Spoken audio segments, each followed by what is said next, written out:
Uh, Good morning, good afternoon, good evening, wherever you're calling in from. We have folks on this morning, this afternoon, this evening from North and South America, from across Europe, Africa, and APAC.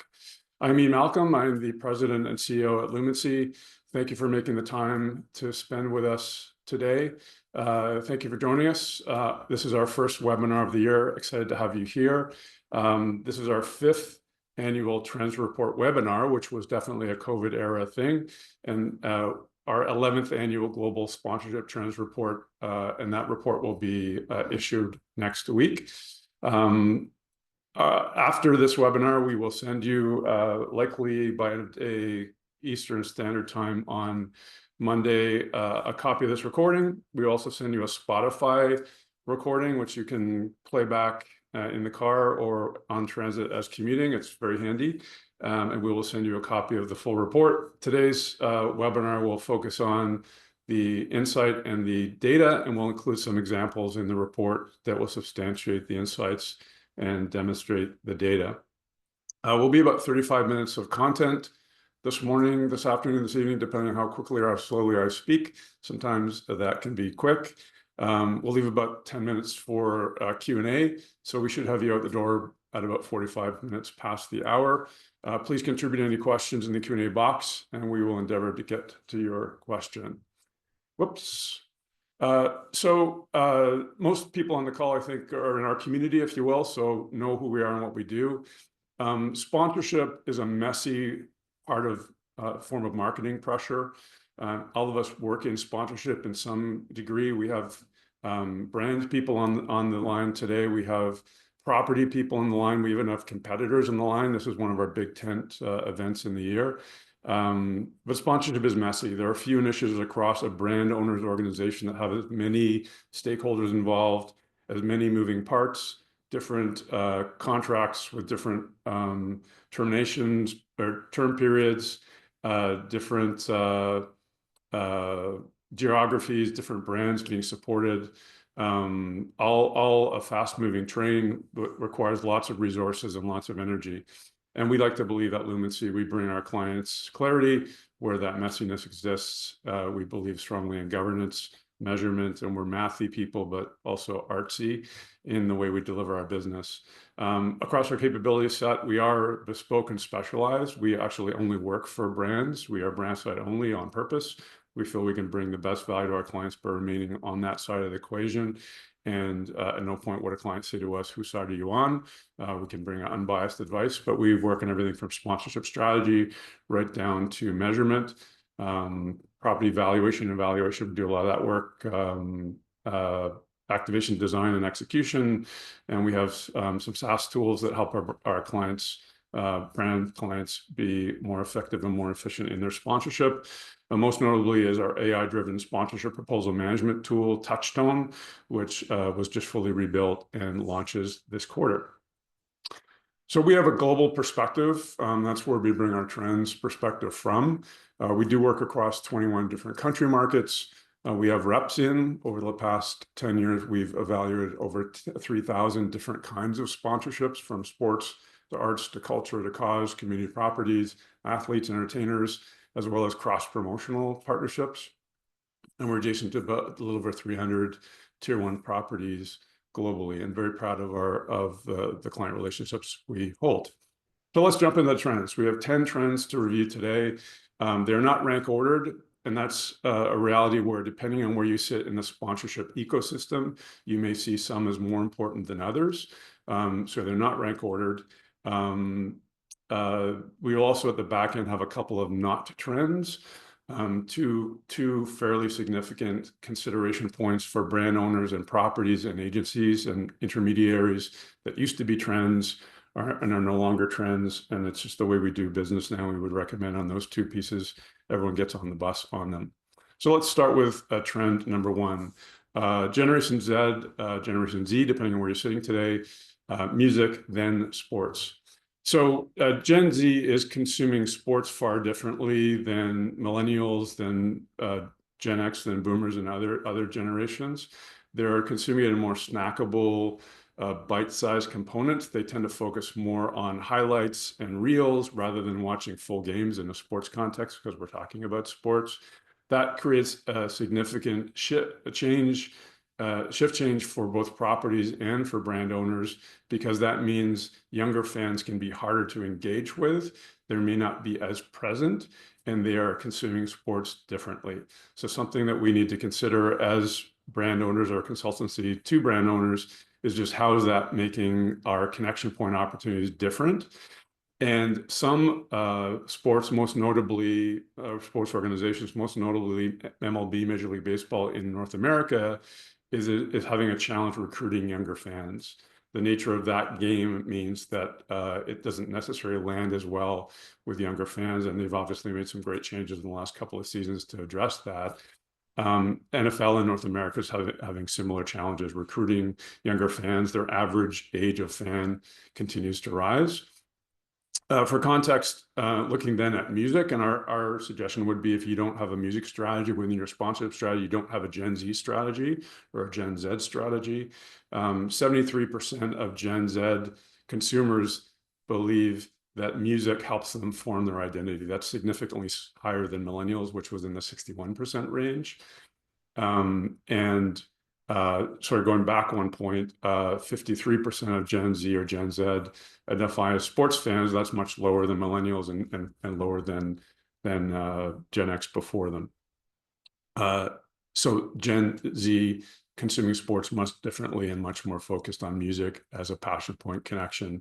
And many Gen Z consumers, I'll stop making that differentiation so we don't get bored, don't see sports as something that's their first primary point from a passion perspective, first access point from a strategy perspective, from a passion point perspective. Trend number two, DEB and ESG as drivers. This is not a new trend. We've been tracking this for the last couple of years. Property alignment and activation become demonstration points for brand owners around their DEIB and ESG commitments. Consumers expect brands to take clear stands on diversity, equity, inclusion, and belonging and sustainability. And this expectation is influencing how sponsors are designing and activating designing the activation around their sponsorships. 78% of consumers, not on the screen here, report increased loyalty to brands that support societal causes. But from an expectations perspective, across millennial and Gen Z cohorts, 66% expects brands to demonstrate those values. It's not as easy to put it onto a website. It needs to be integrated into packaging, into product design, into retail trade channel activity. But demonstration points are hard to find sometimes in those channels, but sponsorship and its activation can provide those opportunities for demonstration. We do know from tracking, from an ROI perspective, that activations that are built around a DEIB message have a 22% increase in sponsorship engagement by target consumers. That's significant and noteworthy to consider. Trend number three, women's sports matures. This is not to say we're all the way there. We're fortunate enough to work in client business where women's sport is a high priority in a couple of different client contexts. Women's sport has certainly continued to evolve, but in our view, it's really turned the corner in the last 12 to 18 months in terms of its step change to growth of the sport, growth of the space, but also becoming much more mainstream in terms of the momentum. Just a few proof points here. In 2024, year over year, 21% more viewership to WNBA games. The WNBA has been around for an awfully long time, and people that work in women's professional sports or adjacent to it would argue that this is not an overnight change. Women's professional sport has been growing and evolving for an awfully long time, but there's certainly been a momentum change in the last 12 to 18 months. There was a lot of conversation about that happening, and we see that has happened in our business at least. The NWSL, which is the North American Women's Soccer League, 300% growth in sponsorship revenue past 3 years in 2024 to a $25 million revenue line item for the league itself. That doesn't include team sponsorships, and as a comparison to a team level or club level sponsorship revenue piece, Angel City FC, the Los Angeles-based NWSL team, is in the $12 million range from a revenue perspective on sponsorship, and that's significant. The viewership. Sorry, the viewership in NWSL as a comparative has also grown. We're seeing the same things with Super League in the UK. So we see this sort of change in momentum that's significant. And consumers across G10 or G7 markets are now saying they're identifying as women's professional sports fans in the 60 to 70% range. And that wasn't the case even 2 or 3 years ago. So that's a significant shift. Trend number 4, fewer, bigger, better. This is something we've been seeing since we came out of the pandemic. That generally speaking, sponsors continue to consolidate their portfolios to focus both, to create both focus and efficiency. From an operational perspective, 74% of brands globally reduced the number of sponsorships in their portfolio in 2024. That's significant. They've also seen an 18% drop in administration costs, meaning what do we have to do from a resourcing perspective to manage, to secure, to renew, to activate these sponsorships, and a 12% increase in ROI across their portfolios. And what we see in this move to consolidate isn't just about let's be more efficient with our spend, but we have limited resources to activate these. And our logic is always recommendation to our clients is let's do less better. So let's be deeper and not as wide in terms of the number of properties we carry, because properties with sponsors with a significant property portfolio will often say they don't have the ability to activate everything they have. And I think they're realizing, in our view, in the last 3 to 4 or 5 years, is that we don't need to be everywhere. Let's be very choiceful in where we go. So that's less properties. From a go bigger perspective, we've seen smaller regional sponsorships decline in number, with a stronger focus on more marquee global properties, and ROI is being increased because of that. I mentioned in the last box here, 12% increase in ROI across a portfolio, but big marquee global ones compared to smaller regional ones, 20 to 30% increase in ROI from a change perspective. The nuance here is that what we're also seeing is brands creating more opportunities at the community level. So the middle gets squeezed. We've talked about it a couple of years in a row that the middle set of properties is getting squeezed. Marquee global properties being complemented in a portfolio by smaller community properties. So the rights that are being acquired at a marquee level are integrated down to the community level. So in football, for example, FIFA World Cup, or FIFA generally becomes complemented by more grassroots, often youth-focused sponsorship opportunities to create that vertical integration. So that's trend number 4. Trend number 5. This is significant in my view, but we really see that measurement has really turned the corner. We're about to go into market with our second in a row global sponsorship study with our strategic partner, the WFA, the World Federation of Advertisers. Our last one was published in November of 2023. This one will be published in March of 2025, so about an 18-month gap essentially on data. We see that as the largest global study of its kind in the world, global being the world, obviously. But what we found is over the last, I want to call it 15 to 20 years, if you asked a brand side sponsorship accountable person, what's keeping you up at night? What worries you? What do you get pressure on from your C-suite on? It's demonstrating return on investment.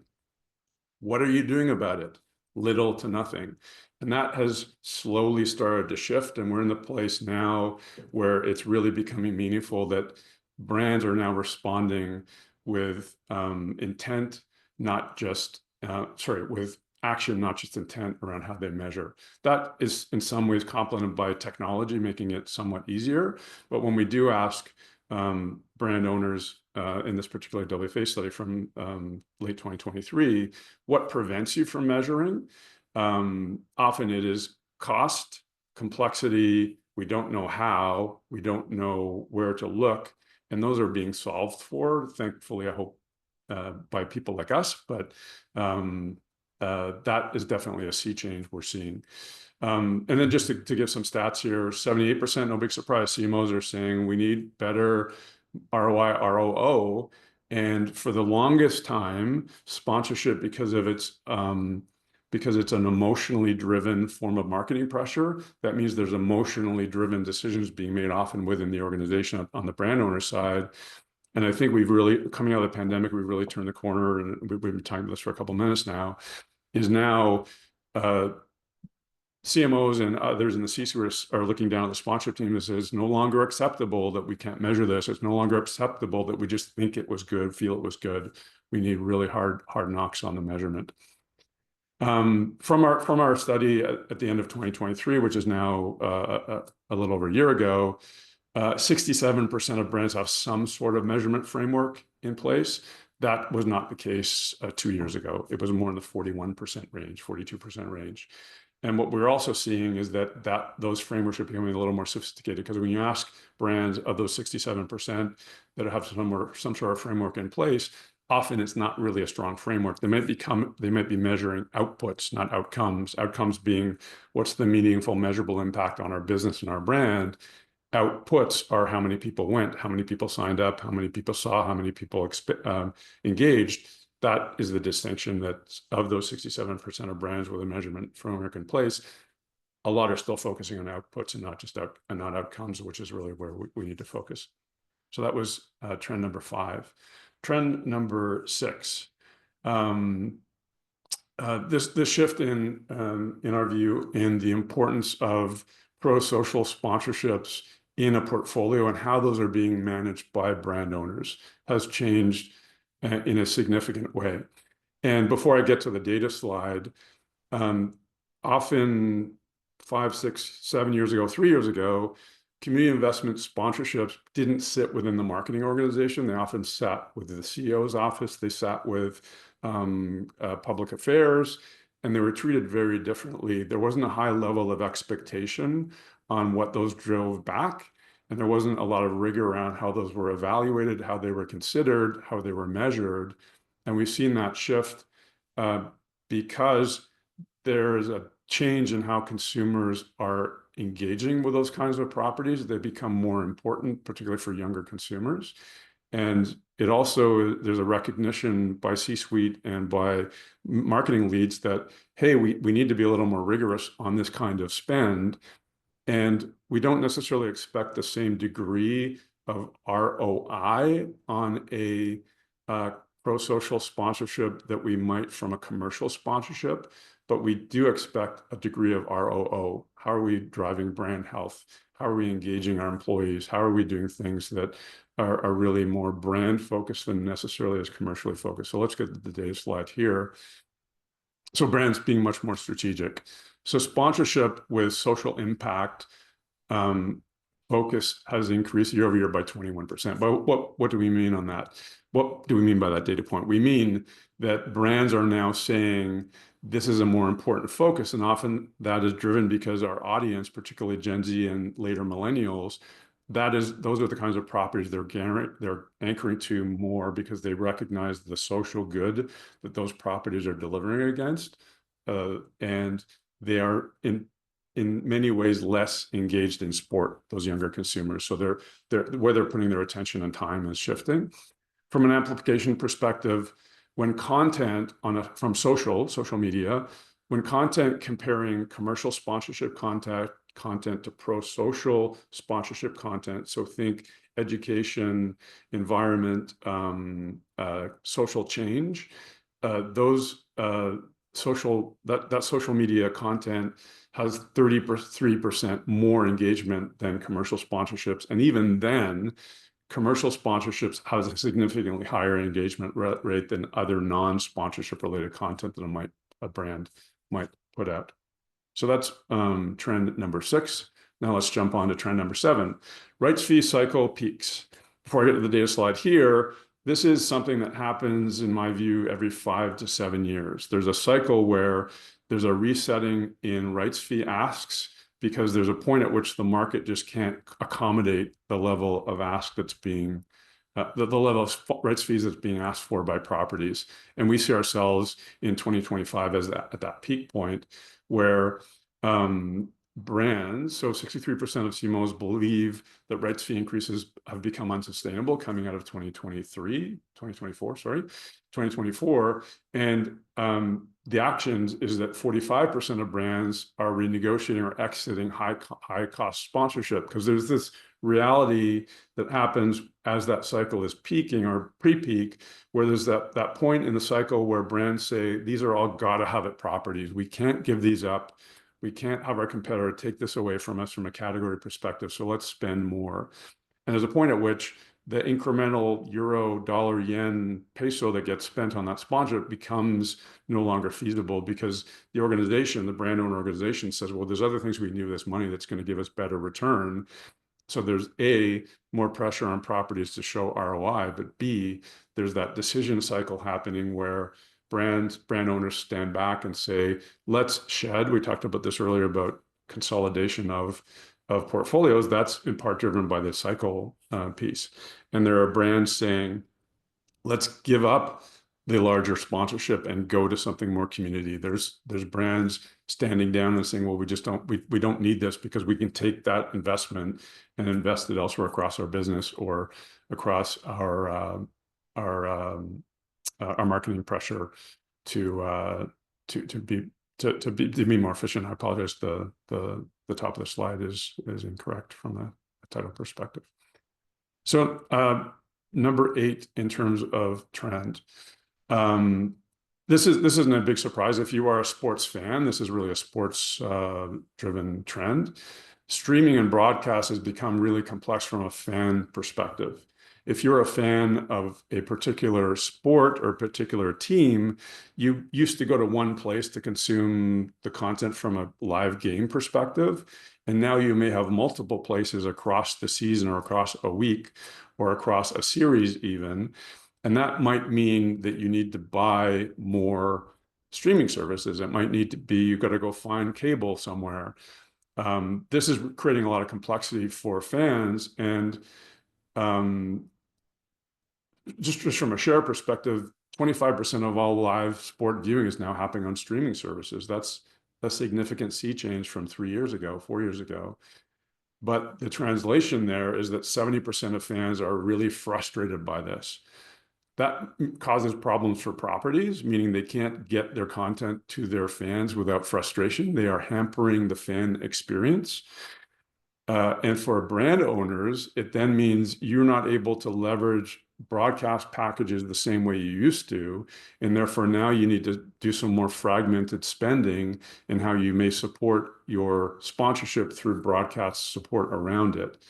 And that means that your spend efficiency changes. It means the complexity of the resources you need to put against that changes from a brand owner perspective. So from a property perspective, you're making the fan experience bumpier. You may be getting net more revenue from broadcast line item on your P&L, but creating some challenges there. So that's trend number 8 that we're seeing. Trend number 9 is what we're calling tentpole activation. And what we're seeing and what we're advising our clients on is that being always on in the sports context, season long, always there, always present, is complex, it's costly, and you don't necessarily get the same return from an engagement perspective that you can get if you're picking your points. And tentpole can mean we focus on playoffs, we focus on midseason, we focus on preseason. That can mean that if it's a sports context, we focus on Pro Bowl, we focus on playoffs. I just mentioned that, but that could be what we mean by tentpole events. But what we also mean by tentpole events is finding your ownable space and finding a space where other sponsors are not competing from a share of voice perspective in that space. So what is that digital space that can be a tentpole space for you? What are the mechanics of the game in a sports context that you can go in and find activation opportunities around and have blue ocean against other sponsors that may also be in the property?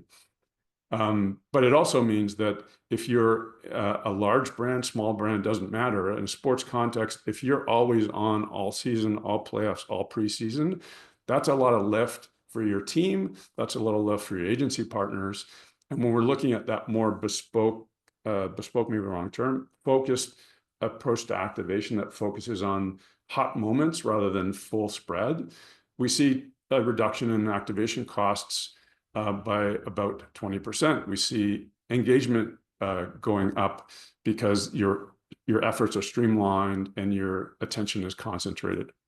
From an impact perspective, ROI on tentpole pieces drives a 35% lift over season-long activations, because your season-long, you're spoiling your attention a little bit with your audience, because there's nothing special about you being there necessarily. But if you're finding those moments that are hyper focused, you can get better attribution, better recognition, and better ROI.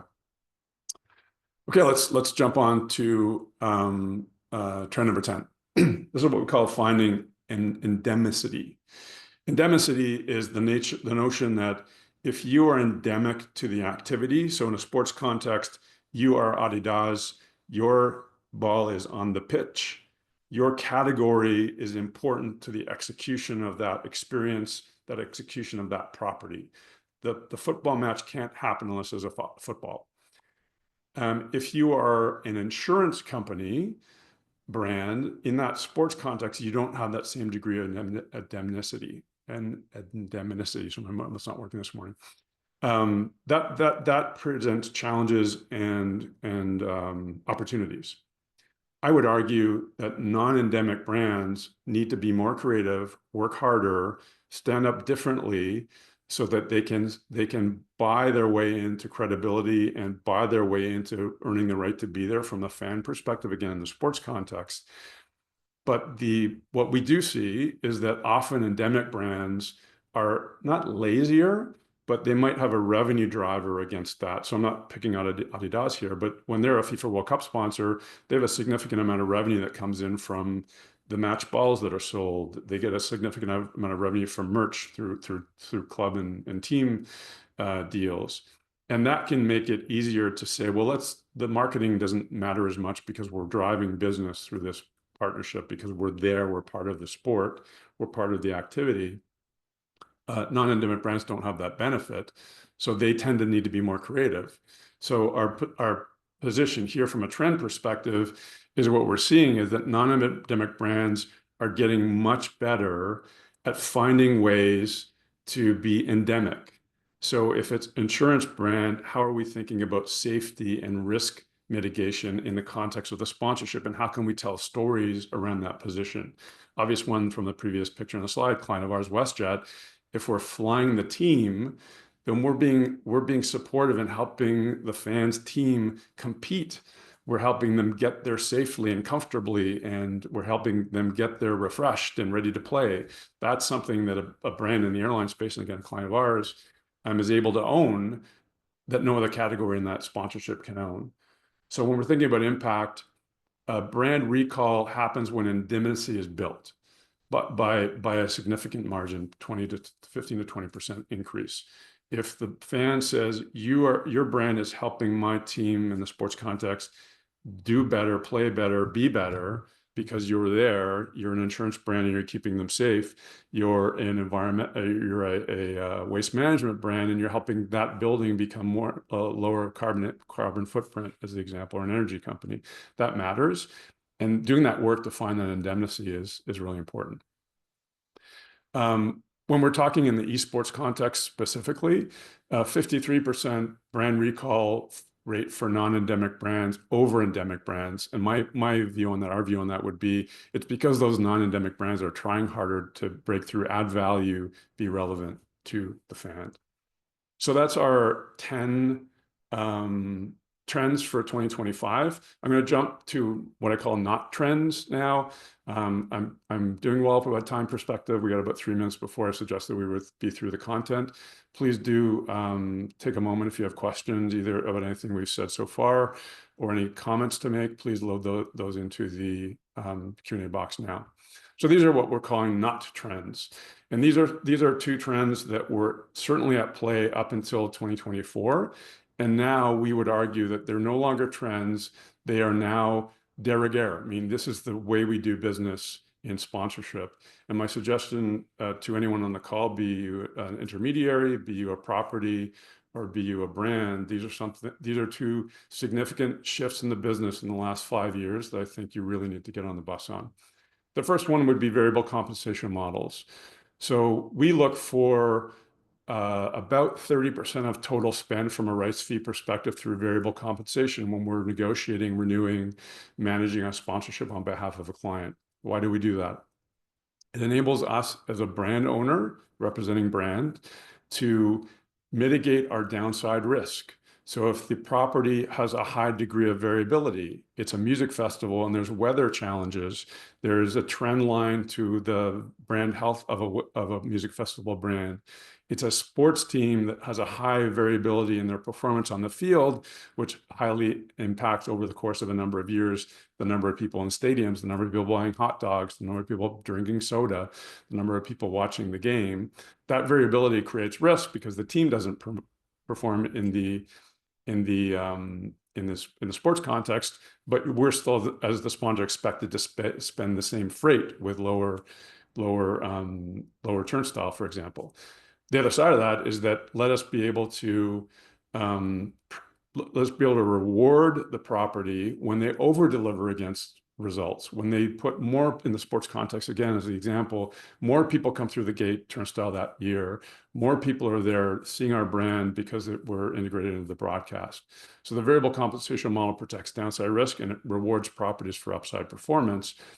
And it also is set against, that variable compensation is set against a set of KPIs, usually somewhere between 3 and 5, where when the team delivers against those KPIs, those are meaningful KPIs to us as brand owners. They're not KPIs about they won the cup, they won a round on playoffs. It's things that meaningfully impact our business.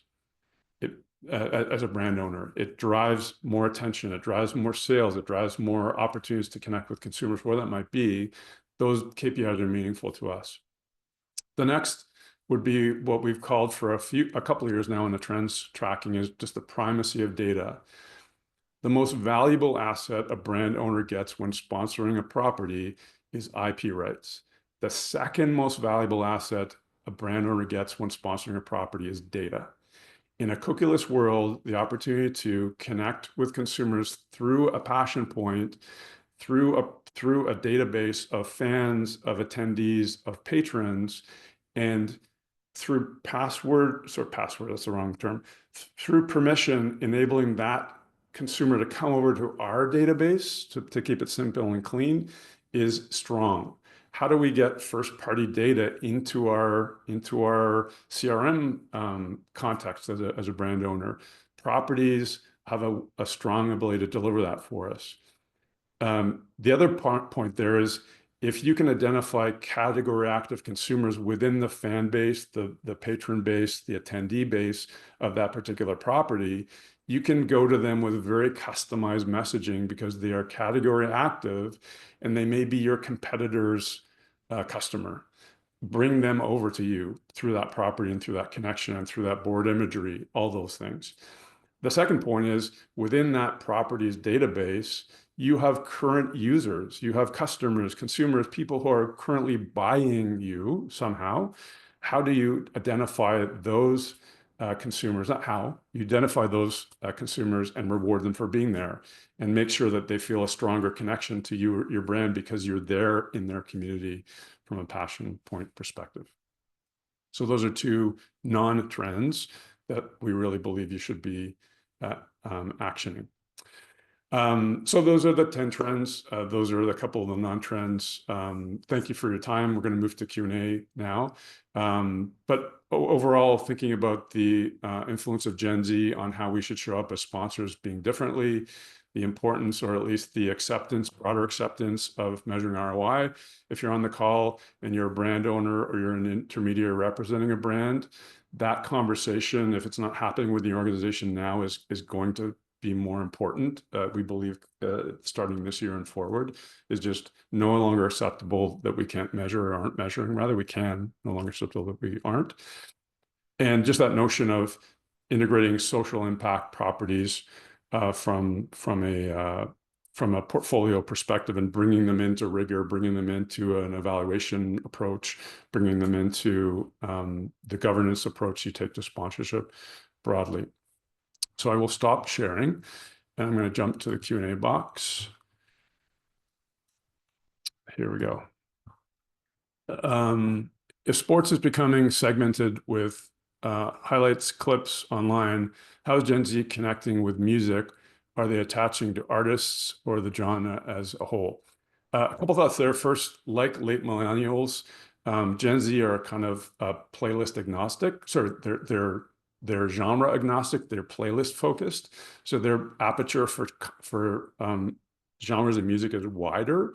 So don't assume that a Gen Z can't be a country fan and an EDM fan. They certainly can be. And the music context for Gen Z is much more about coming together with their friends. It's much more about their identity. So if you think of the festivalization of the rise, this is a nod to my friend Mark Harrison from T1, is the festivalization of North America has been under play for quite a long time, but music particularly got hit badly from a music festival perspective in the pandemic, has really come back so strong. Look at ticket prices, look at attendance numbers, look at proliferation of new music festivals. Certainly the ownership structure is consolidating, fewer entities owning all of the festival, all of the music. But that notion for a Gen Z person about identity and connecting with their community or their tribe of like-minded souls is certainly an important piece for music. So hopefully that answers that question. Next question up: how do brands who want to feel connection with local and regional properties best evaluate fit if ROI is harder to determine? I don't think it's harder to determine, but our recommendation would be to take a portfolio approach to measurement when you're looking at regional and more local properties. It would be challenging to spend what you need to spend against measuring everything. So take a portfolio approach. Don't measure everything that moves. Measure what matters to your business, like what really drives the dashboard on your business. And then across your portfolio, particularly maybe on a prove-out year when you're coming up to renewal, put the focus on that property and say, okay, we're going to look at that property, regional in nature, community in nature. We're going to spend on measuring, and then we're going to extrapolate the learnings we drew back from how we activated that, how we supported that across our portfolio. So you're being sharpshooting on where you're measuring. You're not measuring all of it, and then you can confidently go back to your leadership and say, we have 10 properties like this. We've measured one of them this year, two of them this year, and this is how they behaved. This is the activations that broke through, and here's what we're doing to kaizen or change or improve where we come from based on that approach. So hopefully that answers that question. If brands are moving towards global properties, what does that mean for emerging brands trying to get into the sponsorship space? I wouldn't suggest that an emerging brand with a budget that is not ready for global marquee properties is the audience that we're referring to in terms of how marquee properties are getting much more spend. Those tend to be big global brands. What I would suggest, though, that and this is a bit heretical to what we just said, is that because there is a change in how big global brands are approaching regional properties, that leaves opportunity for brands that can aperture in. What we're seeing at the regional level and at the local level is brands that never would have been in sponsorship 5 years ago are now recognizing there's a value proposition for them there, and they can connect on that level and have a regional position, particularly if they're an emerging brand that isn't global in nature, if they simply are continentally focused or regional within a particular country market focused. So I think there's opportunity for emergent brands to find new space there and to be able to reach their objective, particularly if they're emergent, either emergent by category or emergent by brand, and awareness is really the issue they're trying to solve for, then that simply means to go down the rabbit hole, that just means the way you activate is going to be different from a brand like one of those global brands that does not have an awareness problem. Next question: how do we manage expectations on sponsorship delivery results in today? So I'm going to assume that's referring to expectations internally. Um, my recommendation would be a crawl, walk, run, sprint. So if you're not in a position where you're doing a great job of measuring how the results are, well, I'm going to say I'm going to interpret that as being ROI and ROO, return on investment, return on objectives. Uh, take steps to get there. It doesn't mean you need to get fully bright right away. It means take the organization on a journey with you, your colleagues on a journey with you, to say, okay, across our stakeholder group involved in sponsorship in our business, we need to do better here, and we're going to do that on a 3-year plan. And we're going to start doing the fundamental stuff in year 1. We're going to move on and get confidence. And when you do that, it creates credibility for the sponsorship team in the organization, because you're demonstrating change, and you're not shocking everyone with the change coming too quickly. So my recommendation would be, don't fret if you're not a AAA level yet. Work, plan to get there on a journey, and take those along, your colleagues along with you, and make sure obviously you get leadership support to take that journey. Question here: today's world where immediate results are expected. I'm going to assume that means, what do we do when immediate results are expected? If you're a publicly traded organization and on the brand side, every quarter matters. The interesting part about sponsorship is it's a long-term game. You need to build equity over time. You need to, if you're sponsoring a property, it takes you a while to get awareness that you're there. And I don't mean awareness, brand awareness. I just mean awareness of the fan base or the stakeholders, patrons, that you're there. And it also means that awareness comes before engagement. So awareness is your first challenge in year 1. So just set the expectations with your internal teams about in your leadership, that this is our objective in year 1. If benchmark would be, in my view, 10 to 11% of awareness in year 1, how do we get there or better that, and plan our activation to do so? The other part of that question I'll answer is, the benefit of sponsorship, unlike other forms of marketing pressure, I obviously have a bias for sponsorship, is that it enables you to address multiple objectives across the sales and marketing funnel at the same time. Not all of your objectives and not all of the funnel, but if you have pressure from your business, and it depends what category you are in. If you're a quick decision, quick sale category where it's fast moving consumer goods and people are making beer decisions or making soda decisions weekly, that's a different approach that you need to be able to demonstrate lower funnel activity like sales in a very different way. If it is a longer sales cycle category where it's cars, insurance, mortgages, that is a different approach. And certainly reach out to us or me if you'd like to talk about that a little further. But the approach is different, but depending on the category. But whatever immediate results mean, if immediate results mean we need to move product off of store shelves, you plan your activation to make sure that that is delivered against. What is your trade marketing approach, trade marketing mission against ensuring that that is part of the solution, or part of the measurement and part of the measurement story that you can come back to demonstrate that your objectives are being met. So thank you so much for those questions. Thank you so much for your time today. We will, again, by early next week, get the recording of this session to you, video. We'll get the recording to you, this on audio through Spotify. We'll get you the full report. If you didn't pick it up here and you didn't get through the webinar registration, my email address is accessible.